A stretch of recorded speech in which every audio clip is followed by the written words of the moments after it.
These are old, man. I don't know. And then this is an old pair. This is one of my favorite right here, man. But would you still like to wear them in a game? I mean, I would if you could. Okay. So we'll fix them for playing. Alright. What's up, sneaker community? So nandito na naman tayo sa isang practice game na pinuntahan natin. No? So San Miguel Beermen. So today, kasama natin Sir Chris Pro. What's up? This is my guy, Chris Mo. That's Marcio right there. Perfect. I don't know if you can do anything with this. Yeah. It's separating already, right? I got some double pairs in here. Let's see. What size are these? 10.5. 10.5. Alright. Oh, Alright.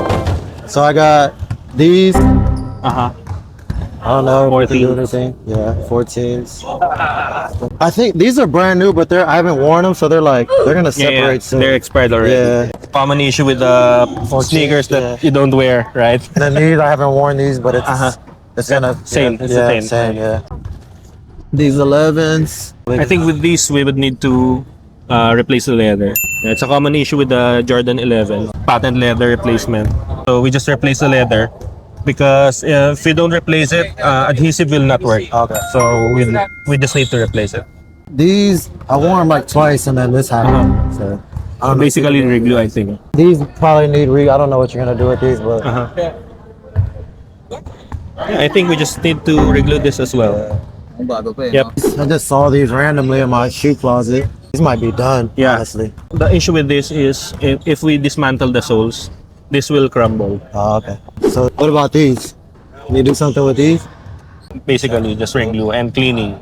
These are old, man. I don't know. Yeah, we can still do some reglue with this, yeah? And then this is an old pair. This is one of my favorite right here, man. I think this just need reglue as well, and then cleaning. I will check this out if, I think it's done. But we can replace this with foam, so you can still use it. Okay.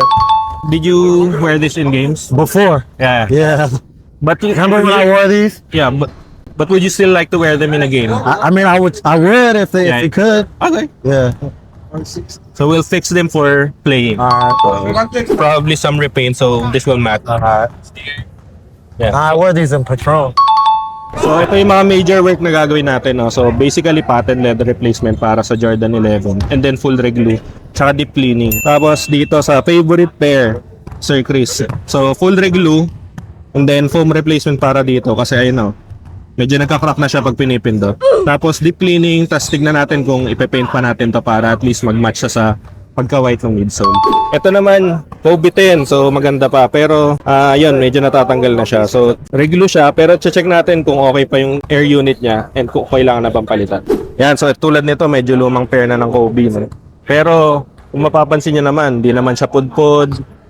Technically na luma lang to sa storage, pero reglue lang din yung gagawin sa kanya. Okay na okay pa yung uppers, yung midsole. Ayan, so meron siyang 12 pairs basically ng shoes na kailangan natin gawin. I have some madali lang naman, common na ginagawa sa whole game. Mostly reglue, patent leather replacement, and foam replacement. Mga sobrang lagi natin ginagawa, kabisado na sa whole game niya. So abangan niyo. What's up, y'all? This Sira from San Miguel Beermen. If y'all need anything with your old shoes that are falling apart or cleaning, check out Soul Game, man. They're gonna take care of you.